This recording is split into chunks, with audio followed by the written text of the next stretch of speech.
to, if I need to make sure that the wife is available, then the wife being a teacher, when does she go on lunch?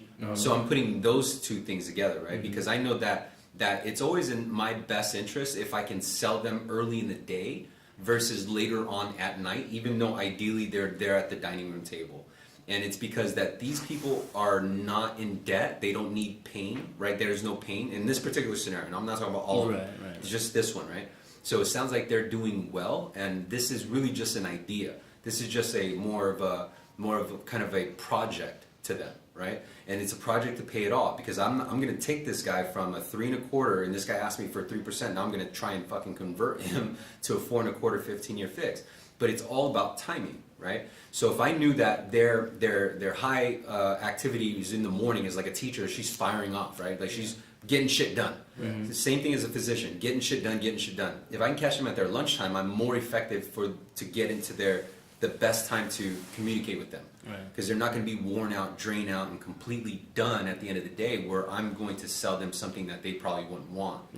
However, if they needed me, and I knew, like the original first one, like the first example, where if I knew that there was only $100 left in the bank and these people are bleeding money, then I can pitch them at the night, right? Because they're motivated to fix that pain. That's true. Whereas the first one's not necessarily motivated to fix that pain, but I'm going to find them at a time that they're motivated to take action. Does that make sense? That's some like deep shit I wish somebody would have told me, because I never paid attention to shit like that. The only thing I paid attention to was like, fuck, how am I going to fit them in my calendar? I got like 900 fucking callbacks. Right? Does that make sense?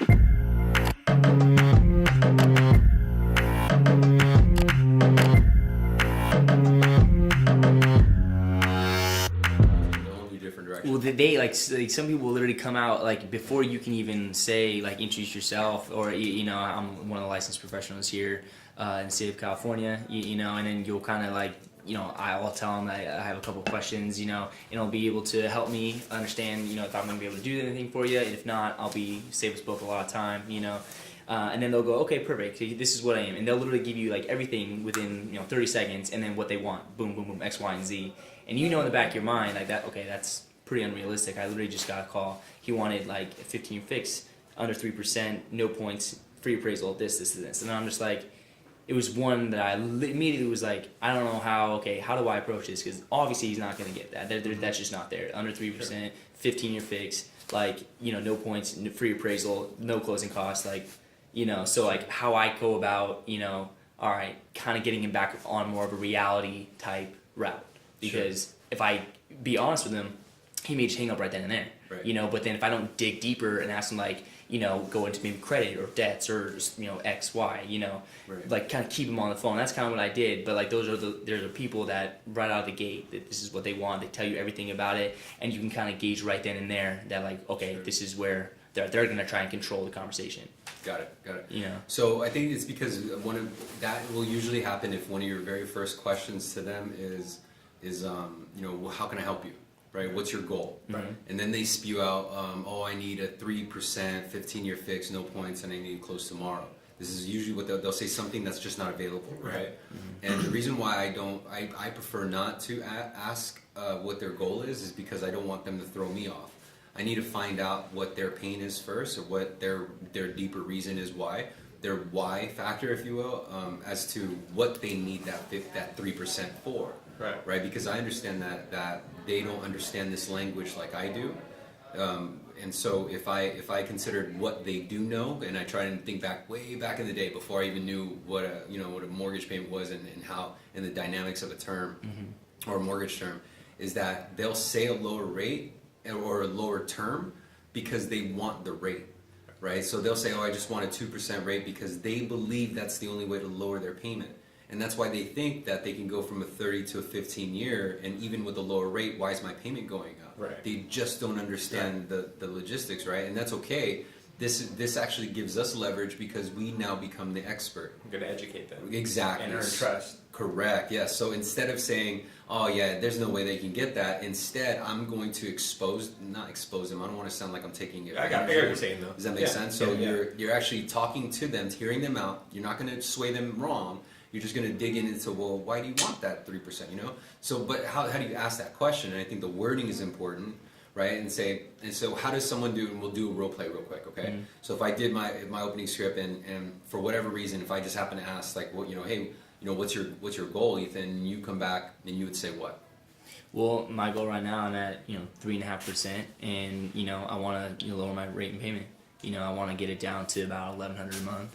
Awesome, sounds good. Let me go ahead and help you out with that. Just to confirm, Ethan, the property here on Myford, this is your primary residence? That's correct. Okay, cool. Is there a first mortgage on this house? There is. What's the balance on that? The balance is about $285,000. Got it. Besides the 285, anything else on credit report, like credit card debt, car loans? I got one car loan. It's about $400 a month, and then I got about 3 credit cards that are about $12,000 in balances. Got it. Do you send the payments out, or does your wife send them out? Yes, I do. Okay, cool. How much do you send out on a monthly payment? The monthly payment, the total for all the 3 of the credit cards equal about $600 a month. Okay. Right. Is that the minimum payment, or are you sending above and beyond? That's the minimum. Oh, okay, I see. So with regards to the credit card debt, what happened? Did you do any major home improvements, or how did you rack up such high credit card debt? Well, I do have a son who is getting ready to, graduate high school. He's on his way to college, and we kind of needed to take out, some more cars, and kind of just, we also had some home improvements. My wife wanted to get new windows in the home as well. So got it. Did you get everything done? Yeah, we actually are just about to finish up the remodel right now. Oh, congratulations. You're not in the midst of any construction right now, are you? No. Okay, perfect. Because if an appraiser came out there, what would they say the house is worth? If an appraiser came out, if I were selling the home right now, I would tell him I would want nothing less than $425,000. I see. Okay, cool. So you mentioned that you do send out the bills, so you know what the income is. What's the gross income in the household? Well, between me and my wife, she's a teacher, and I am a physician. So right now we're bringing in about $10,000 a month gross. Got it. Okay, and of course net's a whole new different animal. How much are you actually netting each month? So for me personally, if it was just me, I bring in about $6,500 net, and my wife brings in about another $2,500 to $3,000. Okay, and I know how much you pay on the mortgage. I know how much you pay on the credit cards. What I don't know is how much you pay like on everything else, right? The kids, the daycare, all the other expenses. But you do because you pay the bills. So at the end of each month, of that net income, how much is left to go with you the next month? Ooh, that's a good question. You generally, after we pay off the bills, the mortgage, just the upkeep with the 2 kids that we have. It's probably about a couple thousand, around $2,000 to $3,000. Okay, so you got about $2,000 building each month, which is good. That's more surplus than most, believe it or not. So I salute you for that. And plus, you're paying more on your credit card, so you're doing a great job on trying to really dent this down.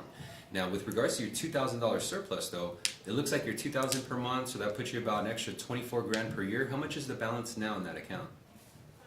On what account you're talking about? The account that you're building with all your surplus. Right now we're probably going to be in that ballpark, maybe a little higher than that. Okay, all right. So just side note, okay? The reason why I steer them is because most of the time they're gonna realize that it's not $24,000, right? Yeah. What they're gonna realize is that, oh shit, I only got about $1,000. Right. However, I'm gonna entertain this one because I like the dialogue here, I like the role play. Right. So I'm gonna entertain it as if you did have $2,000 extra, okay? Right. But just a side note, 99% of the time they're gonna say, I got $300. Yeah, right. Right, or I got $1,000, and that is when you have them. Right, because now they're exposed. Now we know they got $600 in credit card debt. They got a kid going to college or whatever expenses. More than likely, there's going to be more expenses associated with it. Also, since that's over 3 credit cards, I'm sure it's damaged the credit score. Right. Also, if they didn't have enough money liquid to fix their windows, I can tell they don't have $24,000 just sitting around. Does that make sense? Okay. So I'm seeing these variables, but again, it's all about the timing and the delivery. I can be a closer and be like, ha, gotcha. All right, so now you need me, right, and be aggressive. Right. But I can also build up anticipation, kind of like a movie trailer, right, where it's kind of building the suspense. And so if I knew that they were at like $200 left, I'd say, ooh, okay, and I'd make one of those, right, so they realize it. Right. They say, okay, well, let me do something first. Let me make sure I'm not wasting your time. I need to make sure I can at least help you. So I'm going to ask some real basic questions. It's going to let me know if I can move forward with our call.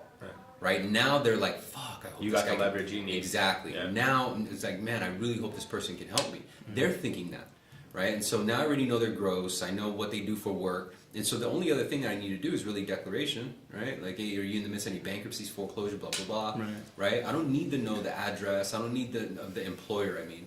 I don't need to, unless there's like a 2-year history, I'll get I'll dig out those clues. But I already have a snapshot of why they need me, and it's been less than a minute. Does that make sense? Do you see how each, and it has a lot to do with the way I'm asking the questions. It's funnel questions, right? It allowed me to bridge to certain sensitive questions, like how much do you have in the bank? Right. How much is your net income? You're really getting to let them right. know. You can't start off with exactly. that. And those are very awkward questions. Right. They're like, whoa. And they might come off a response. I was reading your response like, why is that relevant?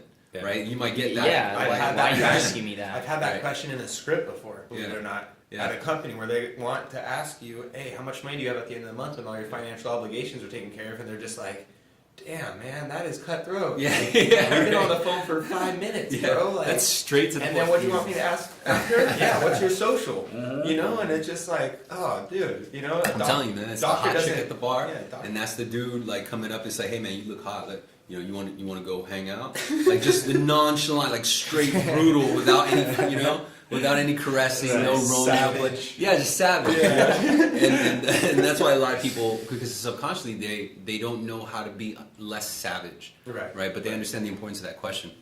So going back to the role play, imagine if they did have $2,000 in availability, right? So then my question would be like, oh, okay. So basically, you financed maybe the windows on these credit cards because there was a special going on, or what was the reason for that? We needed a little bit more. My wife actually just recently got a raise, but before that, when we were doing the home improvements, we actually didn't have the kind of the funds that we have right now, so we kind of had to get a little bit more help. My wife took out another credit, I took out another credit card. All right, sounds good. So you're sending a little bit more on top of credit cards. What about the mortgage? Do you also send above and beyond on the mortgage? No, we just pay we have tax insurance in our payment, and it's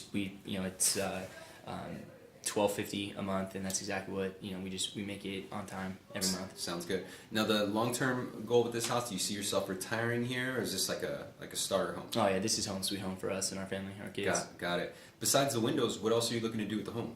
Well, my wife wants to kind of put in a new kitchen. I'm kind of on the fence about it, just because there's right now we don't really know if it's going to be the best time for us, but my wife is at the end of the day she'll make the decisions, so. Hey, I'm married too. Happy wife, happy home. On a scale of 1 through 10, both your and your wife's opinion, 10 being absolute best, what is the rating of your home right now? The rating, I mean, our house is as far as condition. You mean? Is that what you mean? Yeah, like your overall, your idea of perfect.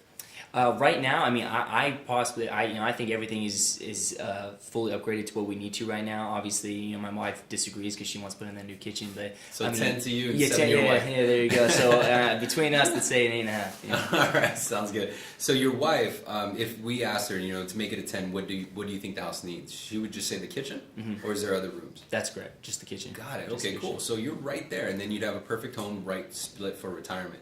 You know what? I got an idea, Ethan. Since you're putting a lot of money towards your credit cards right now, and I understand that your motive is to pay it off, but unfortunately, it's not really tax deductible. So I got this special going on because I'm a direct conduit to Fannie Mae. We got this special going on where sometimes I don't even need an appraisal. It's because my relationship with them, we have such high volume with this conventional lender. And I'm not sure if I can get you that exception, but I'd like to see if I can. If I can, I'm going to go and put it in writing for you. But if I can, what will happen is I may be able to shorten your term, get you to pay this house off sooner than you retire, and that will enable you to create more cash flow before you actually go on your fixed income. But again, that's neither here nor there. I'll go over it if you actually qualify for that. And I hope you do, because what will happen is if I can shorten your term, lower your monthly payment, then you're actually getting the best of both worlds, and you have the interest tax deductible. Being that you and your wife's income is at this higher tax bracket, I would only imagine you're writing off everything but water. But considering how much you're actually sending out and how much leverage and how much money you have in the bank, you're ultimately with the position of this. You have a choice to put $2,000 in a bank that's probably paying you less than a quarter bip, like 25 bips back on it? Yeah, absolutely. Okay, your real estate is growing at about 4 or 5% per year, so you have a choice. You could take the existing money you have right now and put it towards the bank and earn that 0.25%. Because I know there's no doubt in my mind, Ethan, I can save some money. Now the question is, what are you going to do with that saved money? Right? So here's the thing: is that just out of curiosity, when do you plan on retiring? Well, I'm 55 right now. My wife will probably retire before I will. So I mean, I don't really have any insight. I mean, I love what I do. So maybe another 10, 12 years. There's nothing really for me. But my wife's on her way. she'll retire a lot sooner than I will. Sounds good. So let's see if we can find something that will help her get her kitchen that she wants, whether you want to do it right now or you want to do it at a later time, and also get you guys' house paid off so you're not under the stress of paying a high mortgage on fixed income. So here's my idea. Let me ask you a few basic questions first. I want to make sure that you're even in line for something like that. Right now I'm kind of taking it away, but I'm making them think that, oh, well, I want to know about this shorter term. Right. Because they're paying, $600 extra or $600 of credit cards. When you consider how much if they were to add that on top of their mortgage instead, because their alternative is to not do refinance, right? So their alternative is to stay in the exact term that they have now. And we're going to come across this because we're going to have people that are on 3 1/4 fixed, like on a 30-year. But even if I took them to a 4.5 on a 15-year fix, as long as I can make logical sense of it, they'll see the reasoning, right? And so how do you sell a 4.5 15-year fix? Well, you sell it by letting them know that number one is it's tax deductible. So anytime you have a higher tax bracket, you want as much tax write-off as possible. Real estate is one of the only things you could write off as a W-2 employee. But also with that reference and say, hey, you have a lot of extra money. I mean, you're one of the rare few in this country that actually has it. I just want to make sure you're doing the right thing with it, and this is your extra cash flow. So you do have a choice. You put $600 towards credit card debt, which is not tax deductible, right? It's just a vicious cycle. Or you can combine everything into one, shorten the term. I'll reduce your term by 10 years, right? And then wipe off 120 months, 120 times, let's say $2 grand, 244 grand in lesser payments. I'll get the house paid off by the time you're I think you said 55. So I'll get your house paid off by the time you're 65 or 70 versus 85 or 90. And then when they hear that, then it makes sense, right? Now they're not necessarily focused about the interest rate, but then going back to when do I deliver the interest rate? And so my pitch is, if you guys haven't seen the content, what I like to do is always prep that second call as if it's just, all it is confirmation. Like I'm just sending out the consent. They do not believe the second call is to go over options. Right, or they at least know that I'll go over questions with them if they have any questions. They should be sold on that, like essentially the first, like if you're explaining exactly what you're going to do for them, then what the payment options are going to be. You should be, okay, yeah, that sounds good. As long as you told me that it can handle X, Y, and Z. Somewhat. So the first call is kind of like foreplay, going back to the dating scene, right? The first call is the flirting. It's the confirmation, like, oh yeah, I'm gonna get this. Does that make sense? Yeah, I got you. You don't go on to the second call unless you're like, oh, all right, well, I'm probably not gonna get this. Right. Does that make sense? So the sale per se, or the actual confirmation that we can make it happen, and that there is value that I know I can close them on. And sometimes, I mean, you might think you may not, right? Because you're gonna get it like an FHA Streamline is only $20. But where I'm getting at is that still deserves a second call, but the sale happens in the first call because you're identifying the wants, like what makes them tick, what makes them move. Kind of like what I was doing with you in that role playing right now, right? I figured out what makes you tick is is keeping your wife happy. So I'm gonna make sure that on her second call she's present, and I'm gonna make sure that I start off the conversation talking about a new kitchen, right? Because if anything, I'm gonna make that wife feel like I'm on her side. And then I'm also going to pick up on how Ethan says, hey, she's going to end up making the decision at the end of the day. I need to make sure she's there. Right? But I'm also going to be coherent with the fact that he's a psychiatrist. Physician. Physician, okay. Physician sounds pretty, and this is something that a lot of us will miss out on. But if you pay attention to these little clues, it'll help you. So a physician, I would imagine, is pretty busy. Right? And I forgot what the wife does, right? I would have wrote it down. I would have had the notes. What did the wife do? She's a teacher. Okay, cool. So teacher. So I kind of have an understanding of when they're available, right? Most particularly probably in the evenings, depending on the physician. But most physicians are out like 5 o'clock. Right. And so then I need to gauge in where their state is, their time zone, right? I'm not necessarily going to. If I need to make sure that the wife is available, then the wife being a teacher, when does she go on lunch? So I'm putting those two things together, right? Because I know that it's always in my best interest if I can sell them early in the day versus later on at night, even though ideally they're there at the dining room table. And it's because that these people are not in debt. They don't need pain, right? There's no pain in this particular scenario. And I'm not talking about all of them. Right. It's just this one, right? So it sounds like they're doing well, and this is really just an idea. This is just more of a kind of a project to them, right? And it's a project to pay it off, because I'm going to take this guy from a 3 1/4, and this guy asked me for 3%. Now I'm going to try and fucking convert him to a 4 1/4 15-year fix. but it's all about timing, right? So if I knew that their high activity is in the morning as like a teacher, she's firing off, right? Like she's getting shit done. The same thing as a physician, getting shit done. If I can catch them at their lunchtime, I'm more effective to get into the best time to communicate with them. Because they're not going to be worn out, drained out, and completely done at the end of the day, where I'm going to sell them something that they probably wouldn't want. Right. However, if they needed me, and I knew like the original first one, like the first example where if I knew that there was only $100 left in the bank and these people are bleeding money, then I can pitch them at the night, right? Because they're motivated to fix that pain. That's true. Whereas the first one's not necessarily motivated to fix that pain, but I'm going to find them at a time that they're motivated to take action. Does that make sense? Absolutely. That's some like deep shit I wish somebody would have told me, because I never paid attention to shit like that. The only thing I paid attention to was like, fuck, how am I going to fit them in my calendar? I got like 900 fucking callbacks. Right? Does that make sense? And another thing, with job titles, you really have to pay attention to their job title, because you'll know how to speak to them.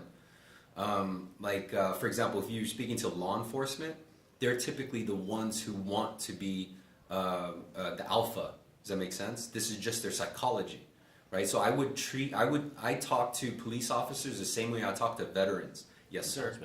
Yes, sir. Right? They feel like they're in control, and that they're comfortable that way, right? While at the same time, if I'm trying to get a point across, I'm going to use certain words with law enforcement, like protect, right, versus save, right?